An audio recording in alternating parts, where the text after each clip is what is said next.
Previous year questions की series चल रही है और इसमें सभी एग्ज़ाम लोक सेवा आयोग द्वारा जो कंडक्ट होते हैं उनके बैक ईयर क्वेश्चंस हैं इसमें।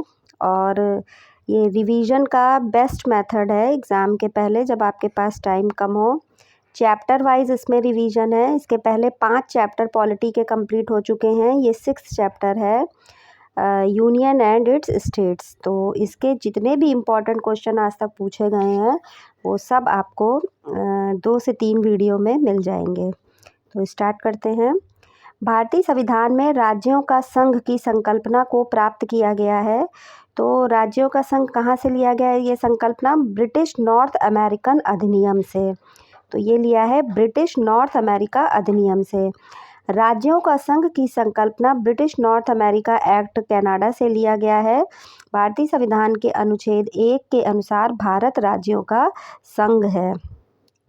तो इसमें जो ब्रिटिश नॉर्थ अमेरिका अधिनियम लिखा है और इसमें ब्रैकेट में कनाडा है, तो खाली अगर कनाडा से आता है तो भी जो है ये ऑप्शन करेक्ट हो जाएगा, कनाडा। क्वेश्चन नंबर 2, निम्नलिखित कथनों पर विचार कीजिए। भारत में एक लोकतांत्रिक राजनीतिक व्यवस्था है। भारत एक प्रभुसत्ता संपन्न राज्य है। भारत एक लोकतांत्रिक समाज है। भारत एक कल्याणकारी राज्य है। तो ये सभी इसके सही हैं।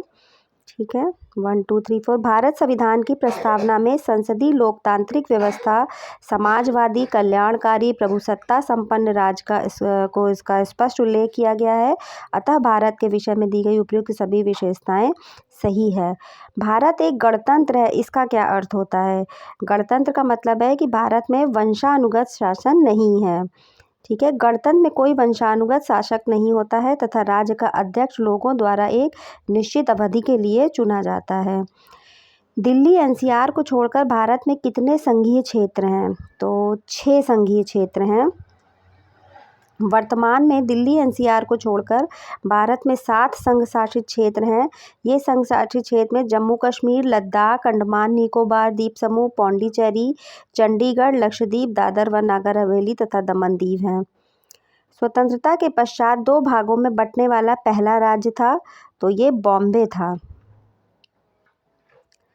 स्वतंत्रता के पश्चात 2 भागों में बंटने वाला पहला राज्य बॉम्बे था।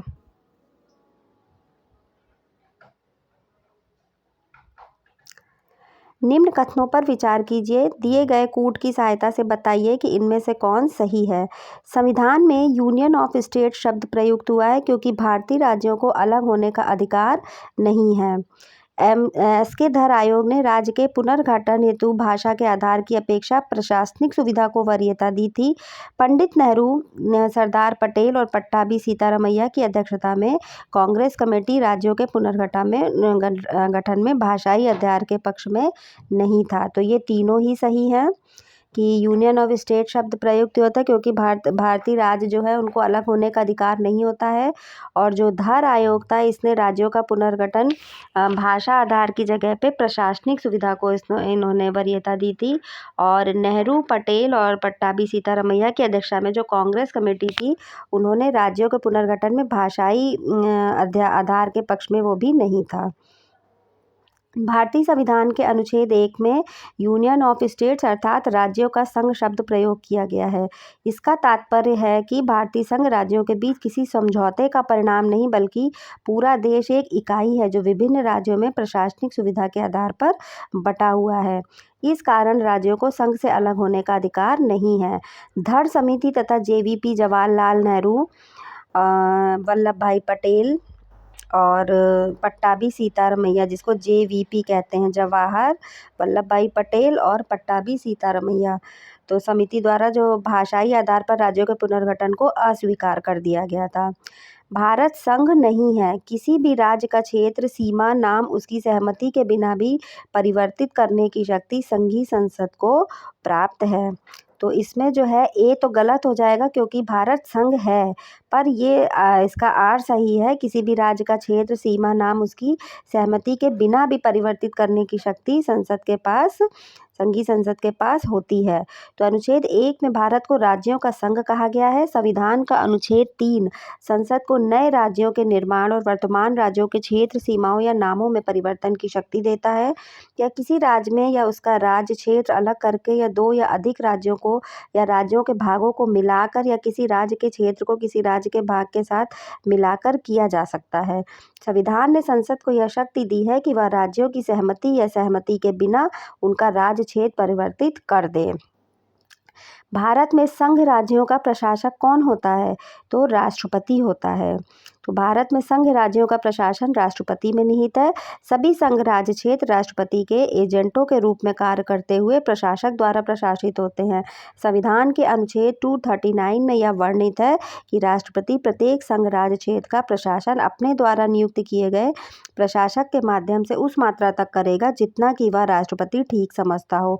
उल्लेखनीय है कि वर्तमान में विभिन्न संघ राज्य क्षेत्रों के प्रशासकों के पद का नाम एक रूपता नहीं है। ठीक है। निम्नलिखित में से कौन एक नए राज्यों के निर्माण के लिए संवैधानिक उपबंध नहीं है? तो किसी राज्य का क्षेत्र बढ़ाकर है, किसी राज्य का क्षेत्र घटाकर है, किसी राज्य का नाम परिवर्तित कर है, एक राज्य संघ राज्य क्षेत्र शामिल कर सकेगा। एक जो राज्य है संघ राज्य क्षेत्र शामिल कर से यही नहीं है इसमें। ठीक है। तो नए राज्यों का निर्माण और वर्तमान राज्यों के क्षेत्रों सीमाओं या नामों में परिवर्तन अनुच्छेद 3 के अधीन संसद विधि द्वारा किसी राज्य में ये उसके राज्य क्षेत्र अलग करके अथवा दो या अधिक राज्यों को या राज्यों के भागों को मिलाकर अथवा किसी राज्य क्षेत्र को किसी राज्य के भाग के साथ मिलाकर नए राज्य का निर्माण कर सकेगी। किसी राज्य का क्षेत्र बढ़ा सकेगी, घटा सकेगी, सीमाओं में परिवर्तन कर सकेगी, राज्य के नाम में परिवर्तन कर सकेगी। इसमें संघ राज्य क्षेत्र शामिल नहीं है। अनुच्छेद 2 के तहत नए राज्यों के प्रवेश या स्थापना का प्रावधान किया गया। अनुच्छेद 2 में क्या है? नए राज्यों में के प्रवेश या स्थापना का प्रावधान किया गया है।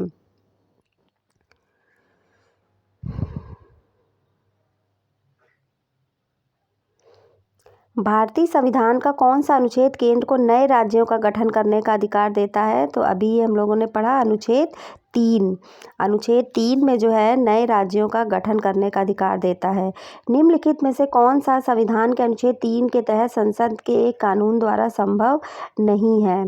तो ये नए राज्यों का गठन, राज्यों के क्षेत्रों में परिवर्तन, राज्यों की सीमाओं में परिवर्तन, नए राज्यों का प्रवेश नहीं है इसमें।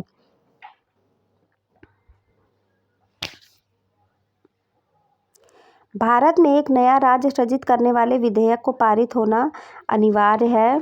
तो ये किस तरीके से अनिवार्य है? संसद में साधारण बहुमत से ये विधेयक पारित हो सकता है। ठीक है।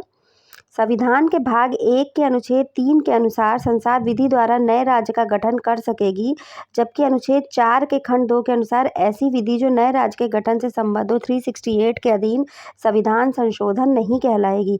अर्थात इस तरह का कानून एक सामान्य बहुमत और साधारण विधायी प्रक्रिया के जरिए पारित किया जा सकता है, क्योंकि अगर 368 के तहत उसको मान लिया जाएगा तो उसमें विशेष बहुमत की आवश्यकता होती है। भारतीय संविधान के अनुसार भारत एक क्या है? राज्यों का संघ है।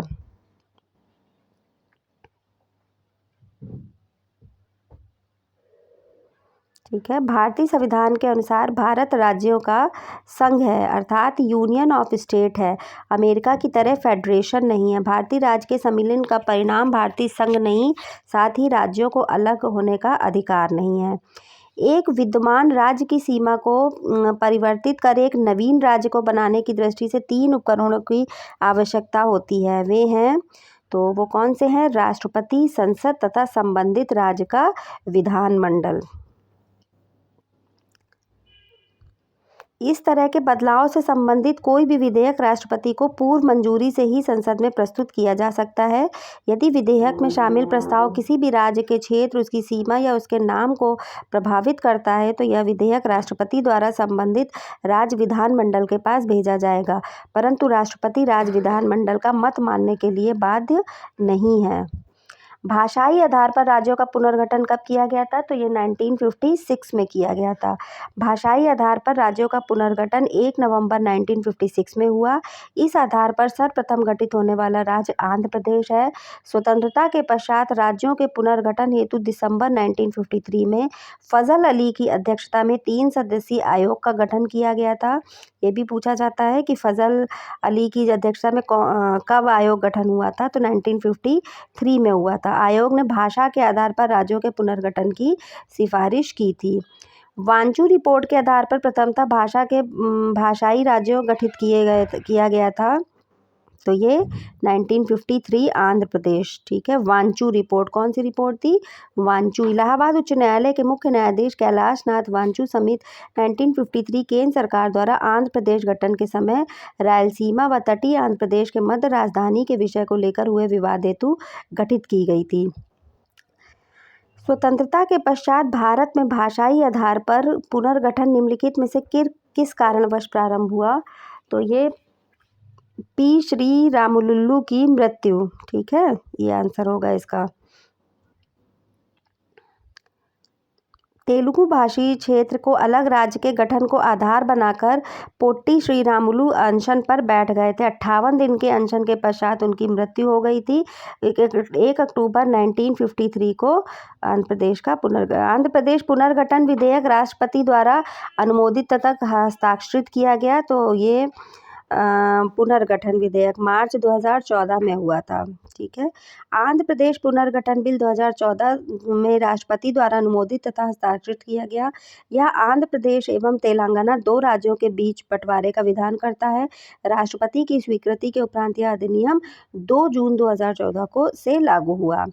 भारतीय संघ के सह राज्य के रूप में प्रथम प्रवेश पाने वाला कौन सा राज्य था? तो ये सिक्किम था। भारतीय संघ के सह राज्य के रूप में प्रथम प्रवेश पाने वाला राज्य सिक्किम था। और 35वें संविधान संशोधन अधिनियम 1974 के द्वारा सिक्किम को भारतीय संघ में सहयुक्त राज्य के रूप में शामिल किया गया। 36वें संविधान संशोधन 1975 द्वारा सिक्किम को पूर्ण राज्य का दर्जा प्रदान किया गया था, ठीक है। ये कभी कभी क्वेश्चन आ जाता है कि कब 35वां राज्य कब हुआ था? तो लोग गलती से 1975 लगा देते हैं, जबकि इस समय इसको पूर्ण राज्य का दर्जा मिला था। भारत में निम्नलिखित राज्यों के बनाने के सही कालानुक्रम की पहचान नीचे दिए गए कूट से कीजिए। तो हरियाणा जो है 1966 में बना था, सिक्किम 1975 में बना था, हिमाचल प्रदेश देख लेते हैं, सिक्किम 1971, ये डेट अगर याद हो तो अपने आप अरेंज हो जाएगा। आंध्र प्रदेश 1953 अभी पढ़ा हम लोग ने, हरियाणा 1966, हिमाचल प्रदेश 1971 और सिक्किम 19, इसके बाद अरेंज कर लिया जाएगा। ये भी वैसा ही है क्वेश्चन। सिक्किम 1975 और नागालैंड 63, हरियाणा 66, मेघालय, ये सब आ जाते हैं क्वेश्चन। तो इनको पूरा पूरा एकदम कायदे से लर्न होना चाहिए, ठीक है। इधर जो था हिमाचल प्रदेश 71 था और मेघालय 72, बाकी सारे वही हैं।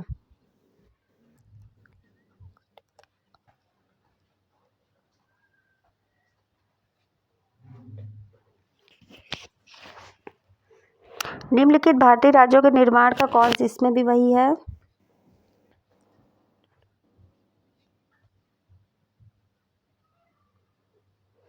सिक्किम 1975, अरुणाचल प्रदेश 1987, इसमें छत्तीसगढ़ और झारखंड भी है। तो ये दोनों 2000 में हुए थे, पर छत्तीसगढ़ 1 नवंबर को हुआ था और झारखंड 15 नवंबर को हुआ था। बम्बई प्रांत को गुजरात एवं महाराष्ट्र में विभाजित किया गया था। तो ये 1960 में किया गया था। बम्बई पुनर्गठन अधिनियम 1960 द्वारा बम्बई प्रांत को गुजरात तथा महाराष्ट्र में विभाजित किया गया था। उल्लेखनीय है कि स्वतंत्रता प्राप्ति के बाद तक बम्बई प्रांत में महाराष्ट्र तथा गुजरात सम्मिलित थे, किंतु 1 मई 1960 को इस सम्मिलित प्रांत को महाराष्ट्र तथा गुजरात नामक 2 पृथक राज्यों में विभक्त कर दिया गया। भारत में कितने राज्य एवं संघीय प्रदेश हैं? तो ये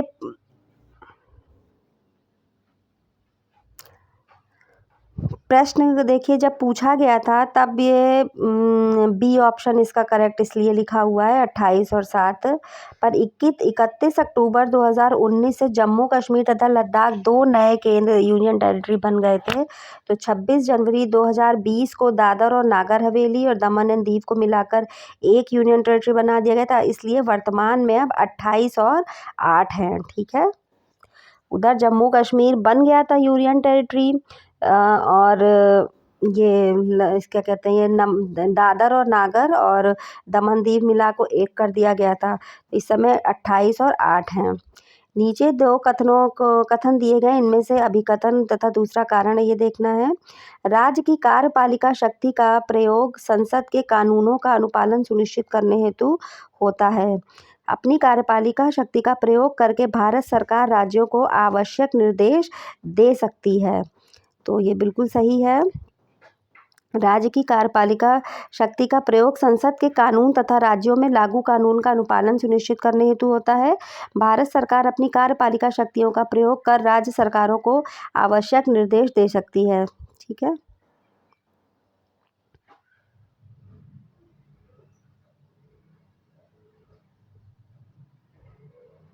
तो ये हमारा ख़त्म हो गया 6 और अगले में हम सिटीजनशिप देखेंगे।